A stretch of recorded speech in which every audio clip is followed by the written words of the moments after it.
Si Proudhon est considéré comme le père de l'anarchisme, alors Jacques Roux c'est le grand-père. On va parler proto-anarchisme. Mais alors, c'était qui Jacques Roux? C'était un curé de Charente né en 1752. Il monte à Paris pendant la Révolution française, après s'être fait virer de sa paroisse pour avoir fait soulever le peuple contre les seigneurs de vers chez lui. Fun fact, c'est lui qui accompagnera Louis XVI à la guillotine, avec qui il aura une attitude haineuse et sans aucune compassion. Il était vicaire constitutionnel de la section révolutionnaire des Gravilliers. Là-bas, il trouve rapidement une grande notoriété chez les travailleurs pauvres, les sans-culottes, et notamment chez les femmes, ce qui pour certains ferait de lui un des précurseurs du féminisme. Personnellement, je trouve ça grossièrement sexiste d'attribuer le proto-féminisme à un homme. De là, il deviendra un des leaders du mouvement le plus à gauche de la Révolution française, les Enragés.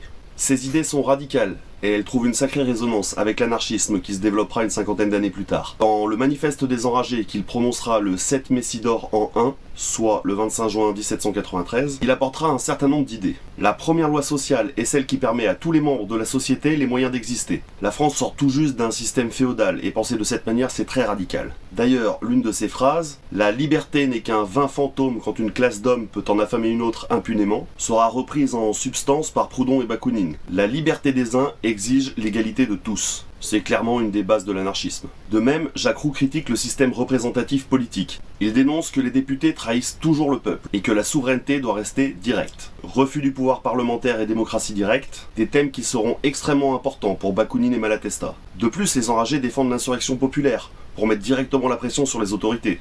Ils veulent que le peuple puisse intervenir directement sur les questions concernant. C'est juste la définition avant l'heure de l'action directe. En gros, Jacques Roux a bien compris que les pouvoirs sont là pour protéger les riches, et il veut que ça se passe autrement. Maintenant que c'est dit, on va parler des mesures qu'il veut mettre en place pour assurer matériellement à tous de quoi vivre. C'est-à-dire, de quoi se nourrir, se loger, se vêtir.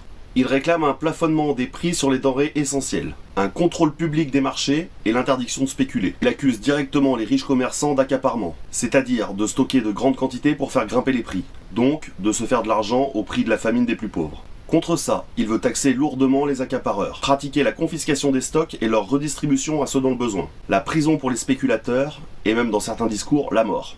Le but de tout ça, c'est d'avoir une égalité matérielle minimum entre toutes les classes sociales. Roux est également dans une logique où tout le monde doit travailler et contribuer. Fini les profiteurs, qu'ils soient rentiers, aristocrates ou spéculateurs. Tout le monde au turbin.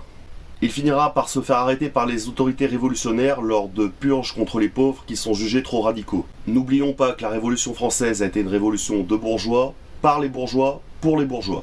Ils l'enverront au tribunal où il tentera de se suicider, il mourra de ses blessures environ un mois plus tard. Sa radicalité et celle des engagés sera considérée comme les tout débuts de l'anarchisme et du communisme. Certains rendront hommage à sa radicalité, comme une partie des situationnistes en mai 68 qui se feront appeler les Enragés.